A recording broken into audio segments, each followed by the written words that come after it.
top Russian generals are reportedly missing. Russian General Surovikin was interrogated and released. Ukraine recaptures territory held by Russia since 2014. TSMC to send 500 more workers to speed up U.S. plant construction. Biden using CPAP machine to deal with sleep apnea. Officials plan to increase flights between the U.S. and China. Second night of unrest after France police shooting. Madonna postpones tour after suffering serious bacterial infection.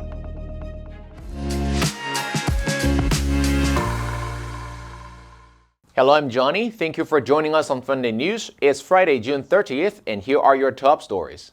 Russia's most senior generals have dropped out of public view after a failed mercenary mutiny aimed at toppling the top military brass amid a drive by President Vladimir Putin to reassert his authority.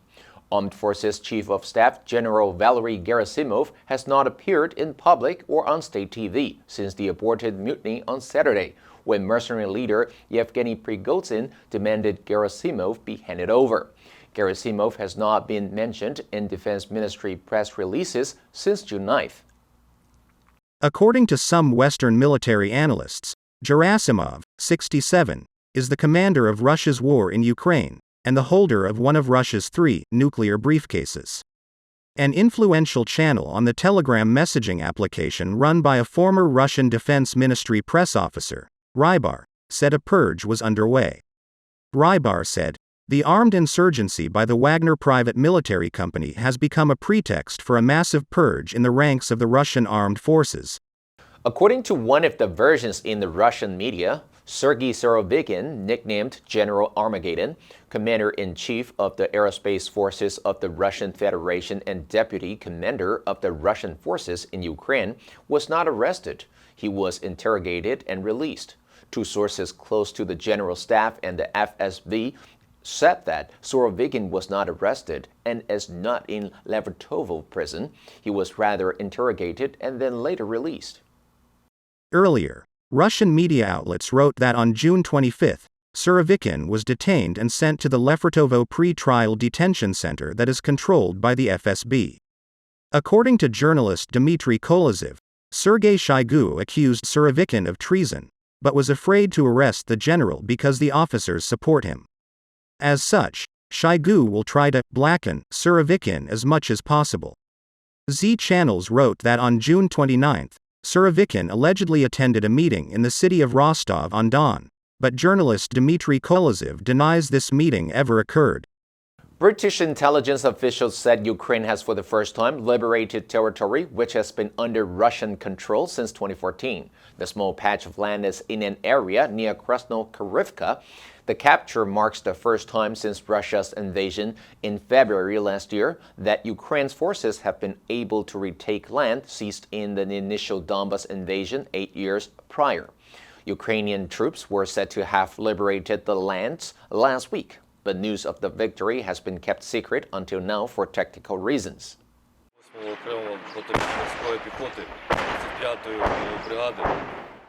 Britain's Ministry of Defense said on Tuesday in its daily intelligence update that Ukrainian airborne forces have made small advances east from the village of Krasnohorivka, near Donetsk city, which sits on the old line of control.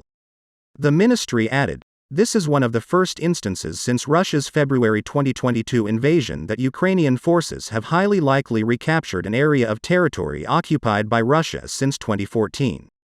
A spokesman for the Ukrainian military said this has a symbolic meaning for us. Nikkei Asia reported that Taiwan Semiconductor Manufacturing Co. and its suppliers plan to send several hundred additional workers from Taiwan to Arizona in order to speed up the construction of its first chip plant in the U.S. in more than 2 decades. The decision to dispatch more workers from Taiwan highlights the challenges facing TSMC's overseas expansion push and the hurdles for Washington as it attempts to localize cutting-edge semiconductor production and rebuild its tech supply chain. 现在种种的迹象，尤其是赴美建设先进厂的速度 Nikkei cited 3 chip supply chain executives as saying TSMC and its suppliers are in talks with the U.S. government to dispatch more than 500 experienced workers as early as July to expedite the construction of cleanroom facilities and the installation of pipelines and other equipment. They said the U.S.-bound workers will include contract technicians and workers with hands-on experience in cleanroom setup, pipeline installation, mechanical and electrical systems for chip plants, and other specialized areas.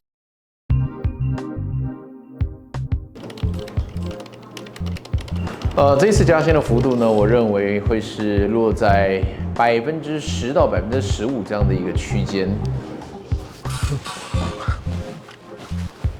跟其他员工最大的不同的部分呢，是我能够就像刚刚提到的，我可以在一个企划案还没有生成的时候，我可以先有一个远大的目标，我能够知道整个 big picture 是什么东西。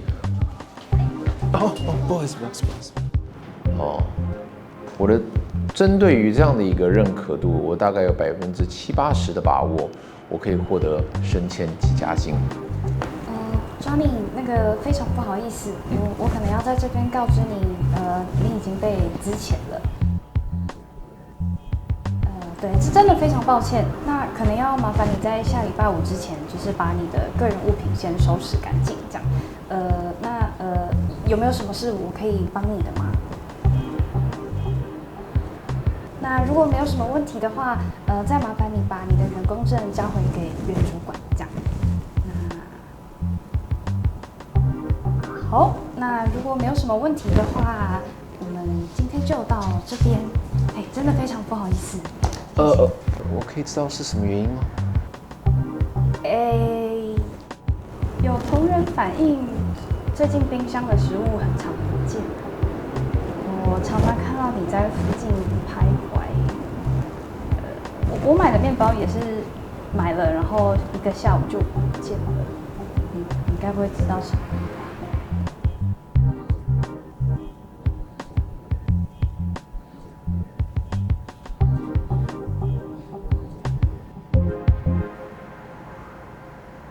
我不知道。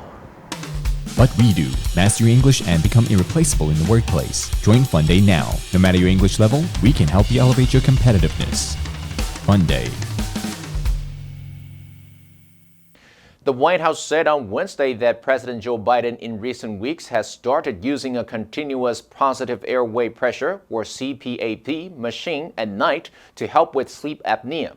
The revelation comes after indents from the mask were visible on the president's face as he departed the White House. The president has disclosed since 2008 a history with sleep apnea, a potentially serious but common condition in which breathing can stop and start in the night. A CPAP machine is a motorized device that pumps air through a mask to open a sleeper's airway. About 5 million Americans have tried them. While the president's history with the condition has long been disclosed, it didn't come up during his most recent physical in February. When he was vice president, doctors noted Biden had an irregular heartbeat probably linked to apnea. According to the American Medical Association, roughly 30 million people in the U.S. are thought to have the condition.